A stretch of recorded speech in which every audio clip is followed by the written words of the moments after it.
not just the end of the year, it's the end of the decade. Let's talk about our favorite stories, traditions, and all things Christmas on Steve Brown, etc. He's an old white guy, an author, broadcaster, and seminary professor who's sick of religion. And he's brought friends. Please welcome Steve Brown, etc. And we're so glad you're here. I'm Steve, the aforementioned old white guy. Merry Christmas and stuff. And our resident. And also with you. And also with you. Yeah, jolly as usual, I said. Our resident mega church pastor, Zach Van Dyke, is here. Zach has finally watched all the Star Wars films. Congratulations. Or as Gandalf would say, live long and prosper. That's it right. wasn't him, was it? That's right. I think he got some stories mixed up there. Yeah. I'd never watched the Star Wars I think before, Steve is talking about the better show, though. Yeah. So, yeah. And Matthew Porter is here. Matthew loves the new version of the Drummer Boy Carol. Mm-hmm. Yeah. But wow, what a lousy present. Your gift is you want to do a drum solo for my newborn sleeping child. That's going to be a hard pass. That's if you have like a Target gift card, that would be wonderful. But no, thank you. No drum solo. No drum. Don't play Wipeout for my kid. He just got to sleep. Our producer Jinx is working hard in the little glass booth.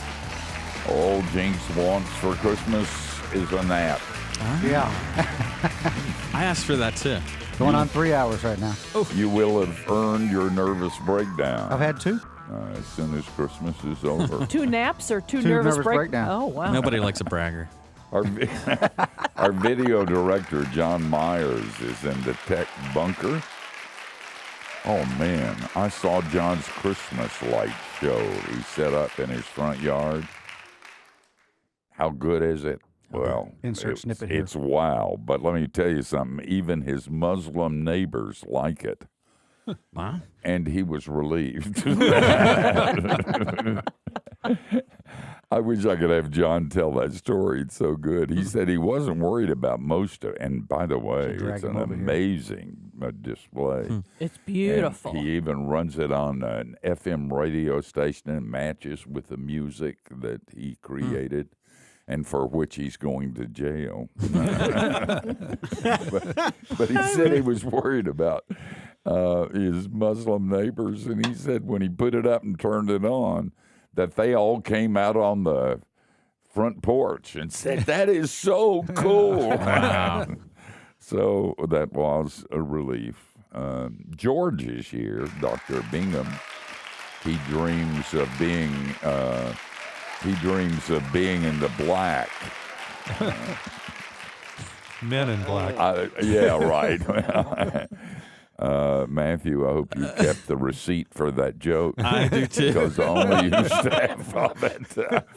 And Cathy Wyatt is, of course, the soft feminine side of the program. She baked a cherry pie and a blueberry pie for my birthday. Wow.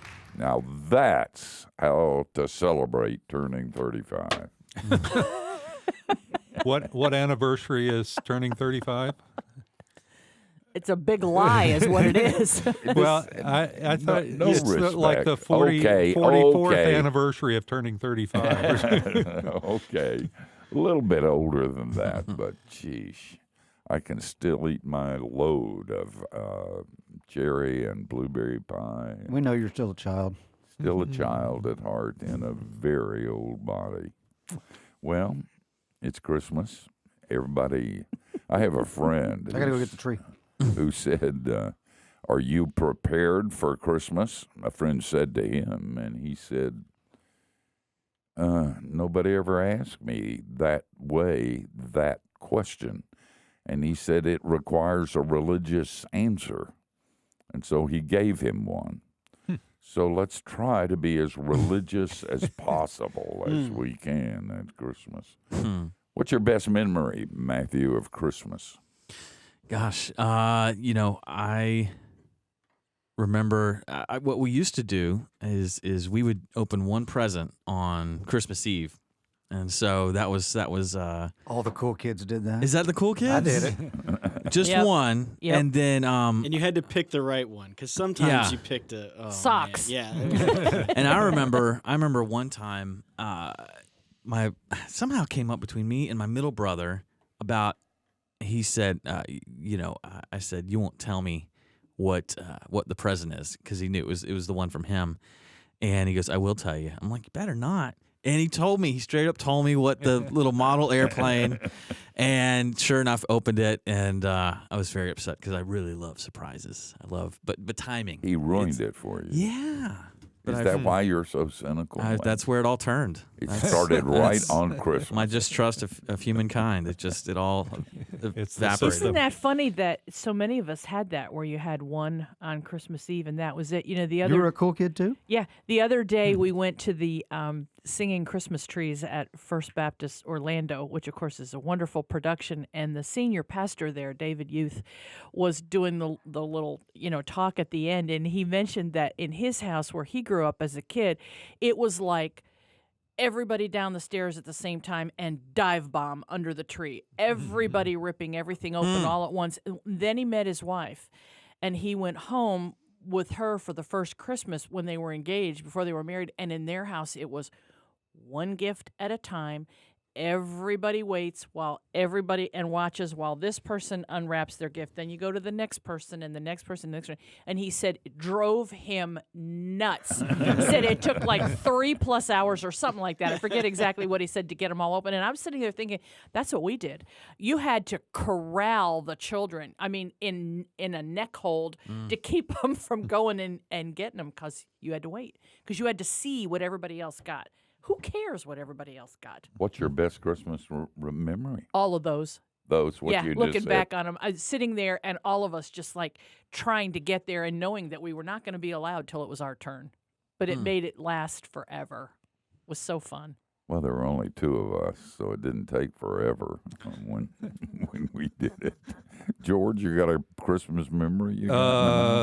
Actually, yeah. When the girls were little, and we went to New York City actually flew up on Christmas Day, and went to, that was back when, well, you'll remember the American Girl dolls. Yeah. Oh, do I remember? Yeah. Well, anyway, they had a store. I don't know whether they still They have still the store. do. Do Yeah, they? it's right at Rockefeller Center now. Yeah. Well, they had the stores, and they make them an experience in addition to, how much money you can spend there. And so you go to the tea room and all that kind of thing, and it has a big display window, and it started snowing as we were there. So it was just a magical kind of a New York time. is magical at Yes, Christmas. it Yeah. is. It really is. Most of the time, that's not my favorite place in the world, but when I've been there at Christmas, it's just magical.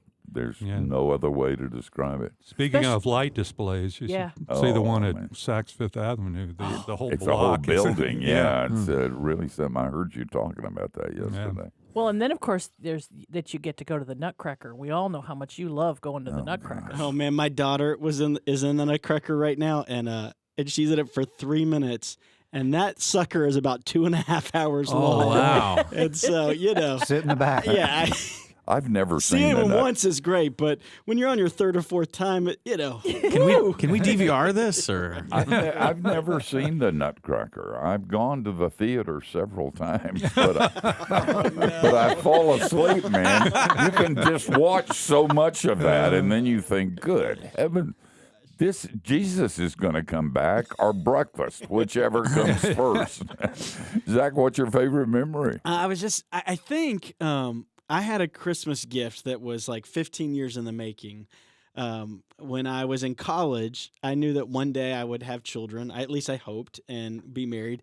And I knew that I wanted to take those kids on a Disney cruise. So in college, I applied for a Disney credit card to start getting points. And it took me about 15 years to get enough points to take I remember my that. kids on the Disney cruise. And so, it was a long time, waiting for that moment. And then when I finally booked it, you can have Mickey Mouse call on Christmas Day and like tell the kids they're going on a Disney cruise.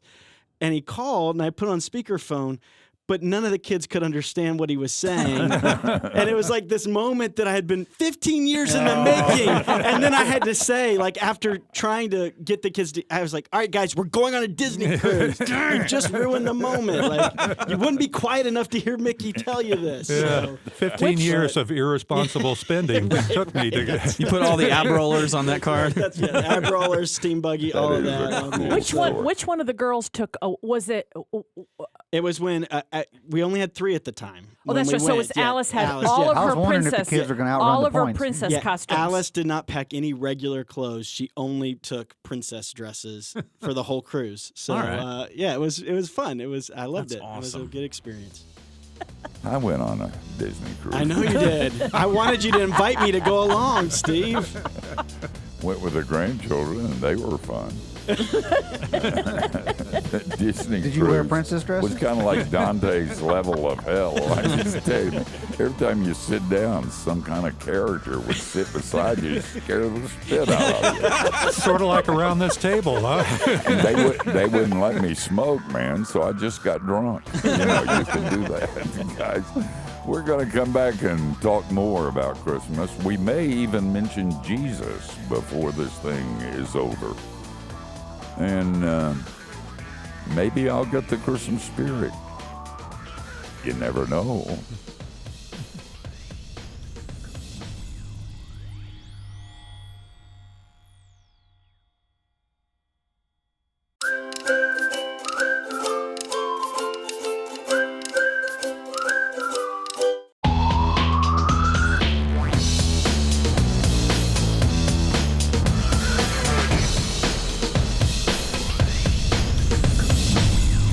You're listening to Steve Brown, etc., and we're just kind of sitting around talking about Christmas stuff, about memories of Christmas. My memory is both good and bad.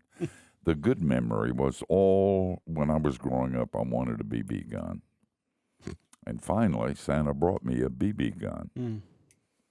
That's the happy memory. How old were you? Maybe 12, 11, Okay. 10, just a kid. Yeah. Old enough to pull the trigger. And therein lies the problem. Which I did that afternoon and shot another kid in the neighborhood. Buried a BB in his arm, which, he'll recover. And he probably deserved it. And he deserved it. Well, he had his BB gun, too. Yeah. I think you're halfway to a Johnny Cash song right there. Well, anyway, my parents obviously were not pleased with me and my use of the BB gun. They immediately took it away, and that's my bad memory of Christmas. And, this is true, and I'm not making it up. I often wondered what in the world happened to that BB gun. And my mother, when she was dying, and we spent those months with her when she was dying, it was an amazing witness to a godly woman dying. But at any rate, I asked her on her deathbed, Mom, whatever happened to that BB gun? And she looked at me funny and said, Son, I don't remember. And then she died. So I have no idea what they did. And that's not a pleasant memory either. You wonder why I'm a Scrooge? You win the storytelling Olympics, Steve. So much makes sense now. Doesn't it? Yeah. All these It really years. does, at doesn't all- it? Yeah. I'm putting together a list of questions I'm not going to ask people on their deathbed. Last call. I mean, And Zach gets this too. Christmas is and by the way, just so you don't think I'm a total Scrooge, my favorite day of the year is Christmas Eve, and my favorite worship service of the year is Christmas Eve. I absolutely love that service. I love the quietness of it, the memories of it, the thinking about Jesus and what he did and all of that. So I'm not a total Scrooge, but Zach, being a pastor at Christmas is kind of hard because people go through some hard stuff, don't they? Yeah, I mean, and I love Christmas, but I can see where if I'm not careful, I could become an old cynical preacher too, because it is. I mean, it's a harder time because it brings back memories and especially if things have gone wrong or if people are no longer there or no longer a part of the family, it brings up all that stuff. So it's definitely the pastoral counseling load goes up in the month of December. Amazing, definitely. And you just batten down the hatches and get through it. And we have a support group at our church for people that are, and it's surprising how many people came to that who had lost loved ones during the year and were having a real struggle with getting through Christmas. Yeah. And the poor see the rich and all the stuff and the trinkets that they've gotten, and that makes it even harder. People who are depressed have to double their medication at Christmas. It's just, it has its upside, the glamour and the beauty and the thoughts and the meaning of Christmas, which is something else. But it is also a very, very sad time for some people. And we have to remember that, I think, and be sensitive to it with our friends. Did you happen to notice? I'm sorry that I forgot it in the first segment, but did you happen to notice that I did bring in the Christmas tree for you? I was trying to ignore it, but it's hard to ignore a Christmas tree. It is kind of cute, though, isn't it? No, it's not Does it cute. flash? It does. The I little see the house at the lights. bottom of it flashes. Yeah. Very And nice. this huge tree is growing out of the roof of this house. Yeah. Yeah. It's like it That must is- be Like nothing inside but That is dirt and definitely roots. against the HOA covenants. Yeah, wait. I don't care where you live. Way to throw water on the. Yeah. If you do that, okay. it's just going to grow more. I wouldn't throw water on it. I will. I can put I've got some water here. You want me to pour it on it? Well, you can electrocute all of us. Actually, I get up very early and come in and turn on the lights in some of the offices when I get here early in the morning. And she has this Christmas tree sitting on her desk, and I turned it on. And How big of you? She came in, well, I thought it was. And she came into my office and said, I can't believe that you turned my Christmas tree on. Why should that surprise anybody? I don't know why that should be a surprise to anybody. Well, and you turn the one on in the lobby when you come in. I do every morning. Wow. And I noticed that Robin DeMurga, who got in before me this morning, did not turn it on. So I get the rap for being the Scrooge when, in fact, it may be some others Well, on our staff. she just may be worried that, that would disappoint you if you didn't get to turn If you it didn't on. get the That's right. opportunity. And I also told you what a kind and wonderful human being you were for doing that. And also, when we were putting up the tree, we have one of those, I think most people have them now, that little thing that, you put on the floor, the little button, you step on it and it turns it on. And it started out with that button way around in the back of the tree. And I said, no, because, not everybody participates in decorating the tree, and I just said the ladies that were there. I said, She's referencing I me. said, ladies, y'all, you got to turn that thing around because he is not going to reach behind that tree, get down on his hands and knees and crawl to find that button. You got to get that button out in the front, or that tree is never going So to get maybe lit. it's just out in front enough that he doesn't even notice he's stepping on the button when That- he walks yeah, in the that's door. probably That's it. really Don't take it away that from is what him. is happening. It's intentional because I love Christmas and things. Do you, does it bother you guys, the commercialization of Christmas? No, because I don't watch television. So There you that go. takes 90% of it out. Well, you got to watch. You can't get away from it, though, can you? No, you really can't. Yes, you can. But I mean, you can hide at home. it still blows me away when I go into a shopping mall and I hear "Hark the Herald Angel." Like I know. the fact that people are hearing the gospel, whether or not they're Exactly. listening or not, Yep. at Christmas time. I mean, that's pretty amazing. You'll take it, huh? Or that you'll walk Hey, through that's Disney World and free hear, PR. and Yes. hear, "Oh, come all ye faithful." I mean, that's. It I think doesn't that's bother amazing. you that they're using it to sell product. No, I mean, it doesn't bother me. Maybe we're using them to sell. Yeah, drugs. yeah. Maybe it's the other way around. We've tricked them into singing about Jesus. Plus the Disney points. I mean, Yeah, then you're going Don't on a forget Disney those. cruise. You need a Disney Can't Christmas get cruise. off it for a week. That's a thing. Disney still does the candlelight processional, right? Yeah. Where they actually have celebrities the Christmas read story, the yeah. Christmas story. Right. Every year, you're like, how did this survive another year? Right. Some group is going to Don't find a jinx way it. to protest this. I think And it just I did. think we're going to have a celebrity read the Christmas story at the end of the program, right? Yes. Maybe. Very famous Maybe. celebrity. A Scrooge is going Excellent. to read the Christmas story.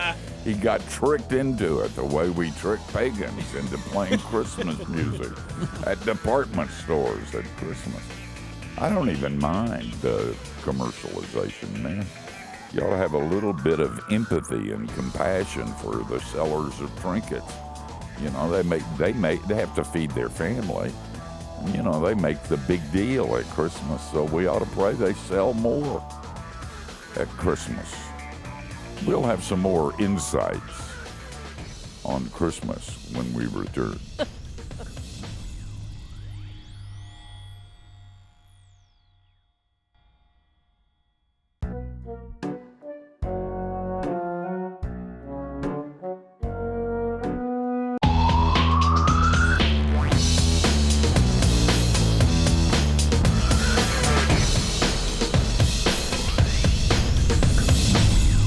See, plenty of time. You're listening. You're listening to Steve Brown, etc., and we're talking about Christmas.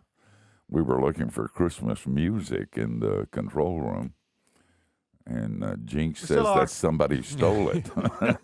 So we don't know. It was this Christmas CD Like- that said, "Return to so and so." It's a sticker they put on it like in '86.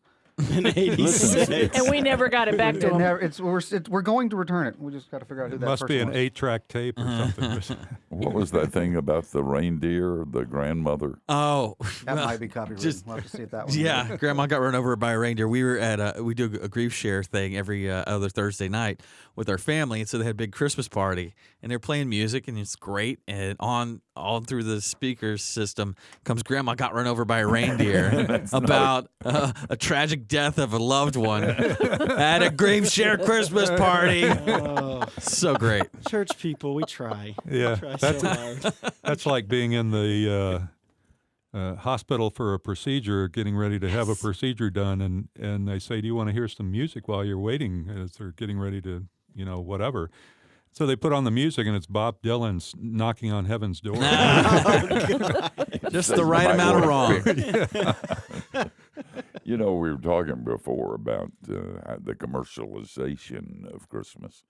And I wasn't kidding. I really don't mind that. I mean, I get it. I understand the need to make a living, and I understand that the vendors make it or break it at Christmas. So I don't have so much problem. But you know what really bothers me is the way Christians sanitize Christians or Christmas. The way we rob it of its power, and it becomes the same thing over and over again. And the message and the power of the message, which is amazing, gets lost in all of the Christmas normal stuff that we do at Christmas. And so the sanitizing of Christmas to make it acceptable and wonderful so we can all feel the Spirit robs it of its reality sometimes, you think? Hmm. Yeah. Yeah. I mean, there's a lot of rough stuff in there if you think about it. If you've ever had kids, first of all, having your baby in an unexpected place and you don't have any sense of the timing, there's just kind of a primal panic there. And then was reading through the story the other day about killing all the kids 2 years and under just to make sure they wipe out Jesus. You're like, whoa. We just breeze past this, little note of genocide, and this. You're like, that's so messed up. And you're like, yeah, got it. And then they fled to Egypt. You're like, whoa, this is a. Think about this a minute. Yeah. Well, it's an invasion. It's an invasion into enemy territory. Jesus' birth. It's so cool when you take a couple steps back and go, goodness, this thing could have gone. It feels like there's so many places it could have gone wrong or not worked, but it did, and that's remarkable. It's amazing. It really is. If Jesus had been born 70 years later, you never would have heard his name, or 20 years before, you never would have heard his name. You began to see all that came together. I loved your story about how you prepared for the Disney cruise for 15 years so you could take your kids. Well, from the beginning of creation, God prepared for Christmas too. Jill Briscoe in one of her books, had an arresting phrase. She said that Eve took the bite from the forbidden fruit, and as the juice came down out of her mouth and down on her chin, Jesus prepared for Bethlehem. And you begin to think, this was not just a last-minute thought, like these guys have screwed it up, and I'm going to have to figure out a way to fix it. It was prepared from the beginning of creation that, George, you would be forgiven, that you'd be loved, Zach, that Matthew, that you would be perfectly acceptable, and Cathy, that God would call you by name and love you deeply. Isn't that cool? And sometimes, like you say, we rush over. Don't look at the genocide. Don't smell the manure. Don't think about what it was like to be on a farm. If you've been on a farm, it ain't nothing like a crash. And if you and you begin to realize, and then you put angels in the middle of it that are singing. And you'd think they would sing to kings, but they pick shepherds. And all of a sudden, you begin to go, whoa, this is real. And this is the most important thing that ever happened in all of human history. And when I remember that, I kind of I'm not exactly sure that's what it is, but it's kind of like the Christmas spirit. Well, all I know is Steve just wrote my Christmas Eve sermon, so thank you, Steve. I can relax now. Thank you so much. We can give you a tape of that. Sweet. Nice. Guys, we're going to share some memories of past broadcasts in the next segment. Don't go anywhere. And we won't either. I'm sitting by a Christmas tree. What do you want? I mean, that's a major step in the right direction. Don't push it in my direction. Move it over a little closer to you. I feel you getting the spirit. What do you want? Egg in your nog? That's a good one. Guys, I want to say something Christmassy and stuff, but I only have 10 seconds, and it's simply not possible. So don't go away. We're, like Jesus, coming back.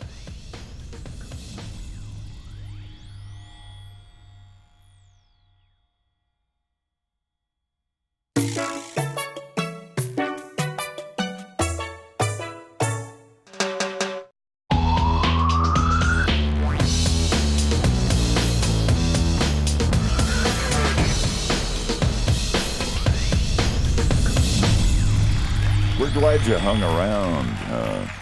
This is not only a Christmas program, this is the year-end program. Next week, we're going to do a re-air, I think, with Phil Yancey. Yes. Yeah. And that was a great program. Really was. What was your favorite program of all programs? I've been thinking about it. History. I made a short list. I have to say one of the most powerful ones that we did this year of the 50 some odd was Sharon Risher. Yes, I was just thinking the same thing. She's a reverend. She was the woman whose mom and Sisters. Cousin. Two cousins and childhood friend were slain in the Charleston, South Carolina massacre from 2015.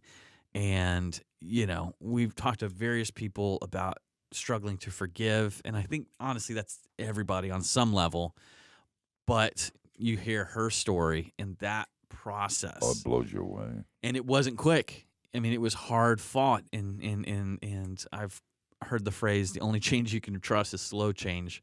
And I look at her process and go, wow, that's real and very challenging, very inspiring. And I dreaded that show. I did too. That show hung over my head the whole week prior. I'm like, honestly, I would like to not be in this show because it's so heavy. But she laughed a lot. Remember? I remember being so funny. Yeah. surprised by how light Yeah. she, how light the show ended up being. I think it's a testament to the power of forgiveness, how much that frees you.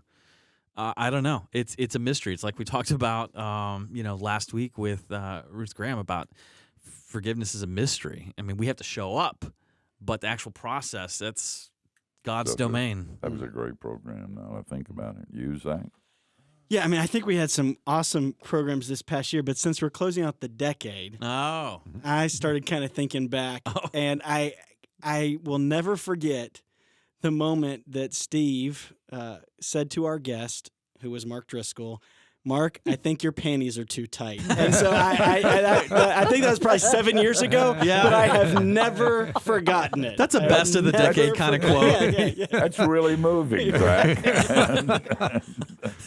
Oh my goodness! Yeah. I've forgotten that. Follow that, y'all. Yeah, it's amazing Mic what drop. sticks out in your mind, Zach. I forgot that. You got one, George? Yeah, I actually was going to say that Philip Yancey. I mean, looking forward to that re-air. Yeah. That was really powerful, talking about Dr. Brandt. And, and it seems like it's appropriate for this time of year and what we were talking about earlier in terms of the outreach to the outcast, and his work with lepers in the leper colony, and then just some of that scientific medical part of it was interesting as well. But and the leprosy being as a result of essentially losing your feeling. It's not an erosion of the body itself, but And the based on- spiritual implications Yeah. of that. Yeah. So That was a great program, and we're going to re-air it next Yeah. week, so you want to listen. Cathy, I'd be really interested in what you think. I mean, you've gotten all these guests. I know, right? Tell me the ones you don't like. I usually like the best the ones that you complain about beforehand because you think the program is gonna go in a particular direction, and most all the time it usually ends up being a pretty okay It really show. does. Even though they really are, in a lot of areas they are different than you like theologically, politically, or whatever like that. It's always interesting for me to watch the master at work, to watch you move the conversation in such a way that it doesn't become too skewed one way or the other. But in terms of this year, it was interesting that Matthew said the program with her, because that was certainly at the top of my list. The other one for me personally was the one with Jennifer Greenberg, which again was a one on abuse. She had been sexually abused by her father, and I had the opportunity some time ago to go with a friend who was dealing with that same type of situation and was dealing with her father. And it was so interesting to me to listen to Jennifer talk and to realize, which I already knew, that everything that had transpired in this conversation that I had witnessed was exactly, almost, it was like a transcript of the things that Jennifer was saying, and how, things are handled, and the whole issue of forgiveness and what that means, and, having to draw significant lines as far as the relationship is concerned. It's possible to forgive someone, but you don't have to go back to the way the relationship was, because some things will never, be the same. It was an amazing, just an amazing confirmation. It was really a great interview. I enjoyed it a lot. And that was another one where there was a shockingly amount of levity and lightness and warmth for a subject matter that could not be more grave or heavy. And it really does beg the question, how is that even possible? Mm-hmm. And I don't want to talk about it much, but I'm working on a new book called Laughter and Lament. And you said something earlier that made me think of, you're talking about a grief group of people playing a song about your grandmother being run over by one of Santa's reindeers. But that's a demonstration of what's essential about the Christian faith. When you ignore the lament, and I tried to write a book on laughter and couldn't, and I tried to write a book on lament and couldn't. But when I put those two together, I began to see something profound about where Christians are. if you're those of you who are listening right now, can think of so many places where it hurt bad. And some of you, from the letters that we get, I mean, it's really, really bad. But I got an email this morning from a woman in our church whose mother's who is, as we speak, her mother's going through some major cancer surgery. And yesterday, she got in a fight with a raccoon in her backyard. And she said, in this asking for prayer about her mom, she said the raccoon went after her dog. And she said, I know that raccoon was a teenager. And all of a sudden, I'm finding myself laughing. And then I thought, that's it. Only Christians can do that. We can stare the demons in the face. And it's hell sometimes. It really is. And at Christmas, it is for a lot of people.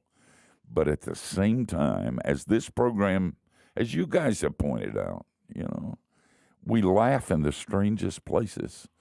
Walking through graveyards, standing by a grave, listening to a doctor saying things that we didn't want to hear, finding out stuff about our parents that we never knew and that it's negative, finding out our kids have walked, and then the jokes and the laughter. That's our witness to the world. And it's a good witness, and it's profound. And now that you bring it up, it's kind of cool the way we do that on this broadcast.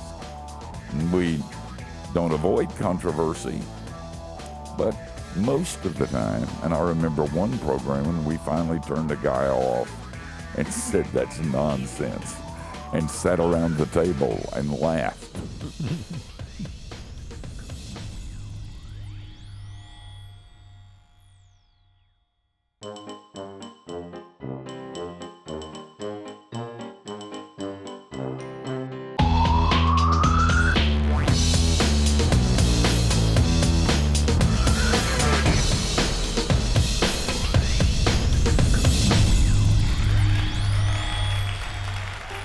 The scripture says, in those days a decree went out from Caesar Augustus that the world should be enrolled.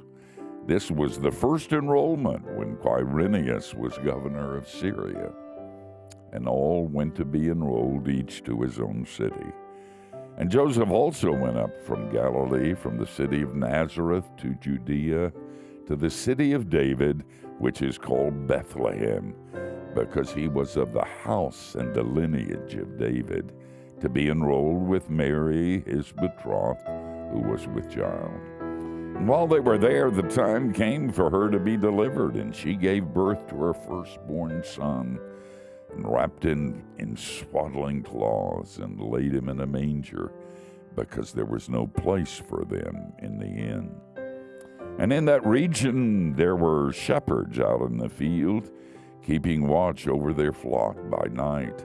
And an angel of the Lord appeared to them, and the glory of the Lord shone around them, and they were filled with fear. And the angel said to them, Be not afraid, for behold, I bring you good news of great joy, which will come to all the people. For to you is born this day in the city of David a Savior, who is Christ the Lord. And this will be a sign for you. You will find a babe wrapped in swaddling cloths, lying in a manger. And suddenly there was with the angel a multitude of the heavenly host, praising God and saying, Glory to God in the highest, and on earth peace among men with whom he is pleased. When the angels went away from them into heaven, the shepherds said to one another, Let us go over to Bethlehem and see this thing that has happened, which the Lord has made known to us. And they went with haste and found Mary and Joseph and the babe lying in a manger. When they saw it, they made known the saying which had been told them concerning the child. And all who heard it wondered at what the shepherds told them. But Mary kept all of these things, pondering them in her heart. Oh man, that really happened. And it made all the difference in the world. I just want to sit here. I don't want to say anything. I just want to be still. Think about Jesus and think about his love. Listen, don't miss it this Christmas. When you put the ornaments back in their boxes, don't stand around and say there was something there and I missed it. Remember, Jesus was there and you don't have to. Guys, from all of us at Key Life, everybody involved in Steve Brown, etc., Merry Christmas.